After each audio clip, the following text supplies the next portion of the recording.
It was the first lullaby you ever heard, my son. And as you would expect from the god of the dead, Hellboy practices necromancy and is capable of reanimating dead corpses.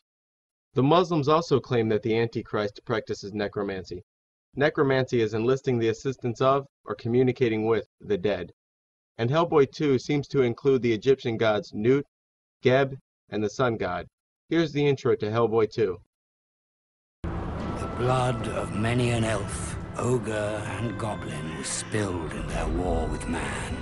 And King Balor, the one-armed king of Elfland, watched the slaughter in dread and despair. The master of the goblin blacksmiths offered to build the king a golden mechanical army. "Build me this army," the king said. The golden army had no remorse, and King Balor's heart grew heavy with regret. So he called a truce and divided the crown in 3 pieces, 1 for the humans and 2 for himself. This story of a king who unleashes a powerful weapon against mankind and then regrets it sounds like the story of Ra, the sun god from Egyptian mythology. According to legend, the sun god Ra was angered by humanity's disobedience to his rule, so he sent his daughter, Sekhmet, who was called the Eye of Ra, to tame rebelling humanity. But after seeing the carnage that Sekhmet caused on Earth, his heart filled with regret and pity. So he tricked Sekhmet to stopping her rampage by getting her drunk. Sekhmet was depicted as a woman in a red dress, with a lion's head, and was said to have been made from the fiery eye of Ra.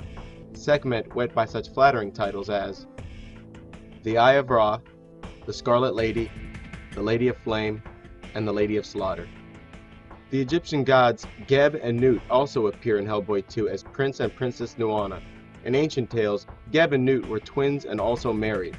This union angered Ra and commanded his son and their father, Shu, shown here, to see to it that the two remain separate. In this scene, the brother and sister act as if they also have a sexual relationship. I can feel that much of me. Father Wish tried so hard to shield your heart from mine. Here's Geb below and Nut above, with their father Shu separating them. The goddess Nut is typically depicted in a tight-fitting blue dress, just like Princess Nuanna's. Geb, the god of the earth, is typically depicted with leaves, and here's Prince Nuanna standing in front of what appears to be foliage. Even our old friend Asmodeus makes an appearance as Karl Cronin, who, in the movie, is Hitler's top assassin and head of the Thule Occult Society. Lilith shows up too, as Ilsa. Forget what you think you know. Vampires exist. Blade, brought to you by Amun-Ra Films, has a similar theme to Hellboy. A bit more than a theme, in fact. Blade is about a character called Blade, played by Wesley Snipes, who is half human and half vampire. He works for a small, secret group of vampire hunters. Standing against him, a vast conspiracy of vampires who are out to kill him and subdue humanity. The first Blade film sounds like the first Hellboy film, the story of Set, Osiris, and Anubis.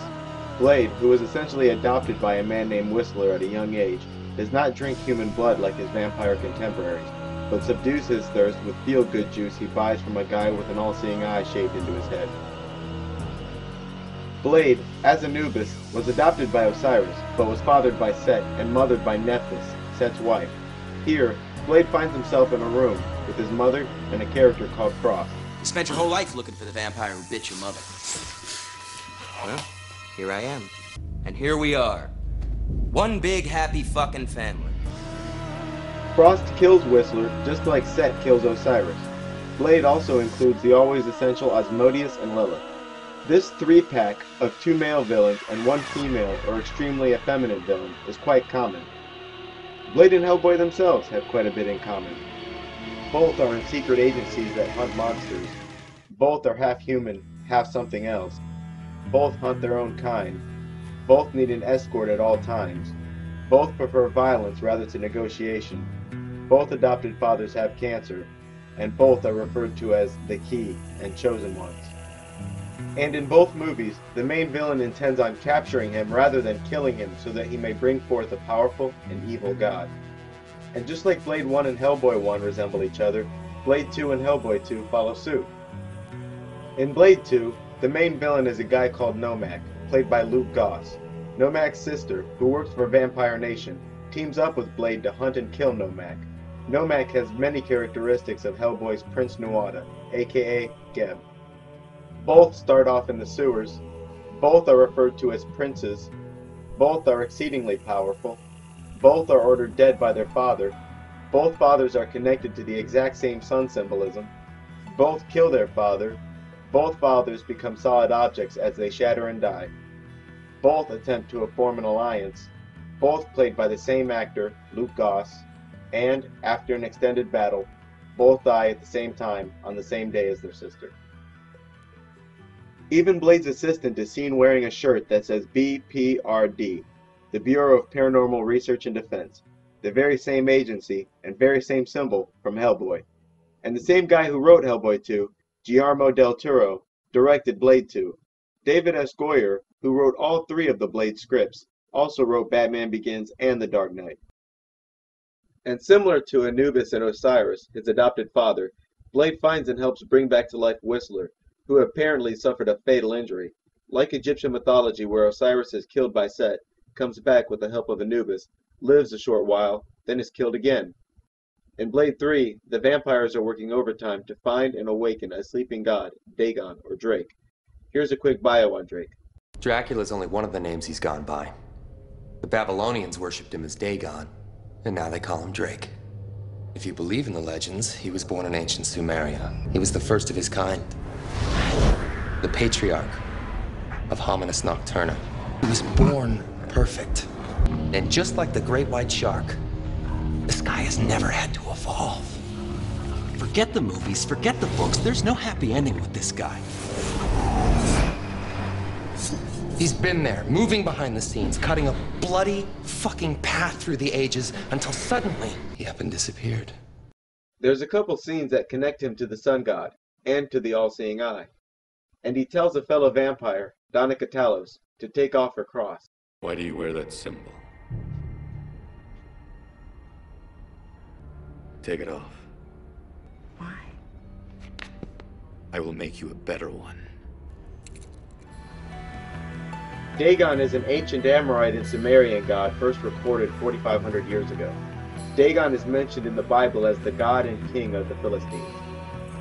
Horus appears to be played by a woman, Abigail Whistler, seen here standing in front of posters with falcons on them, and here standing next to a TV that says Sun and the Moon. Horus is depicted as a man with the head of a falcon, and it is said that Horus's right eye is the sun, while his left eye is the moon, and that the moon is so much dimmer because of Horus's fight with Set that left his left eye damaged. I like your tattoos. Do they mean anything? Well, they may, because if you look at the tattoos, they appear to be sixes, like Hellboy's true name. The Lion King is yet another film that appears to be derived from Egyptian mythology. It appears to be the story of Set, Osiris, and Horus. The Lion King is about a place in the Africa savannah called the Pride Lands.